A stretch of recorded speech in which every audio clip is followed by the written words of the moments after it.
ശബരിമല സ്വർണ്ണക്കൊള്ളയിൽ പുരാവസ്തു മാഫിയ തലവൻ ഡി മണിയെ ചോദ്യം ചെയ്ത് പ്രത്യേക അന്വേഷണ സംഘം. ഡിണ്ടിഗൽ സ്വദേശി ബാലമുരുകനാണ് ഡി മണിയെന്ന് SIT സ്ഥിരീകരിച്ചു. താൻ വജ്രവ്യാപാരിയെന്ന് മണിയുടെ മൊഴി. ഡി മണിയും സംഘവും കേരളത്തിൽ 1000 കോടി രൂപയുടെ പുരാവസ്തു വിഗ്രഹ ഇടപാട് ലക്ഷ്യമിട്ട് എന്നാണ് പ്രവാസി വ്യവസായ അന്വേഷണ സംഘത്തിന് മൊഴി നൽകിയത്. ഉണ്ണികൃഷ്ണൻ പോറ്റിയെയും സുധീഷ് കുമാറിനെയും ജയിലിലെത്തി ചോദ്യം ചെയ്യുകയാണ് SIT. സ്വർണം ഉരുക്കിയെടുക്കുന്നതിനേക്കാൾ വലിയ വിഗ്രഹക്കടത്ത് ശബരിമലയിലും അനുബന്ധ ക്ഷേത്രങ്ങളിലും നടന്നുവെന്നായിരുന്നു രമേശ് ചെന്നിത്തല സൂചിപ്പിച്ച മലയാളിയായ പ്രവാസി വ്യവസായി അന്വേഷണ സംഘത്തിന് മൊഴി നൽകിയത്. 2019-2020 കാലങ്ങളിലായി 4 പഞ്ചലോഹ വിഗ്രഹങ്ങൾ രാജ്യാന്തര പുരാവസ്തു കടത്ത് സംഘത്തിന് വിറ്റുവെന്നും ഡി മണി എന്ന പേരിൽ അറിയപ്പെടുന്ന ചെന്നൈക്കാരനാണ് വിഗ്രഹങ്ങൾ വാങ്ങിയതെന്നും മൊഴി നൽകിയിരുന്നു. പിന്നാലെയാണ് ചെന്നൈ കേന്ദ്രീകരിച്ച് അന്വേഷണം നടത്തി ഡി മണി ആരാണെന്ന് കണ്ടെത്തിയത്. ഇയാൾ ഡിണ്ടിഗൽ സ്വദേശി ബാലമുരുകനാണെന്നും വജ്രവ്യാപാരം നടത്തുന്നതിനാണ് ഡയമണ്ട് മണി എന്ന പേര് വന്നതെന്നും അന്വേഷണ സംഘം സ്ഥിരീകരിച്ചു.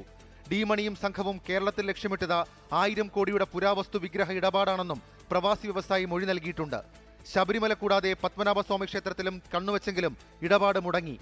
N വാസു തിരുവിതാംകൂർ ദേവസ്വം ബോർഡ് പ്രസിഡന്റായിരിക്കെ ക്ഷേത്രങ്ങളിലെ പുരാവസ്തുക്കൾ ലേലം ചെയ്യാൻ നീക്കം നടത്തിയെന്ന മുൻ പ്രതിപക്ഷ നേതാവ് രമേശ് ചെന്നിത്തലയുടെ ആരോപണം. കേരളത്തിൽ വാസു പ്രസിഡന്റ് ആയിരിക്കുന്ന കാലത്താണ് കേരളത്തിലെ ക്ഷേത്രങ്ങളിലെ പുരാവസ്തുക്കൾ മുഴുവൻ ലേലം ചെയ്യാൻ തീരുമാനിച്ചു.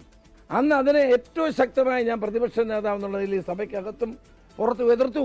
അന്ന് ഞാൻ എതിർത്തില്ലായിരുന്നെങ്കിൽ ഇത് മുഴുവൻ അടിച്ചു പോയേനെ. അന്ന് തുടങ്ങിയതാണ് ഇവരുടെ കണ്ണ് ഈ സാധനങ്ങളിൽ. അതേസമയം ഇന്നും ജയിലിലെത്തിയ അന്വേഷണ സംഘം ഉണ്ണികൃഷ്ണൻ പോറ്റിയെയും സുധീഷ് കുമാറിനെയും ചോദ്യം ചെയ്തു. സംസ്ഥാനത്തിന് പുറത്തു നടക്കുന്ന നിർണായക നീക്കത്തിനിടെയാണ് അന്വേഷണ സംഘത്തലവൻ SP ശശിധരൻ നേരിട്ടെത്തി ചോദ്യം ചെയ്തത്. കേസിൽ മുൻ ദേവസ്വം ബോർഡ് അംഗങ്ങളായിരുന്ന KP ശങ്കർദാസ്, N വിജയകുമാർ എന്നിവരെ നാളെ ചോദ്യം ചെയ്യും. 24 തിരുവനന്തപുരം. ലോകത്തെവിടെയായാലും ഏത് സമയത്തും 24 വാർത്തകളും ഓഗ്മെന്റഡ് റിയാലിറ്റി പാക്കേജുകളും എക്സ്പ്ലെയിനറുകളും വിശദമായി കാണാൻ ഞങ്ങളുടെ YouTube ചാനൽ നിങ്ങൾക്ക് സബ്സ്ക്രൈബ് ചെയ്യാം.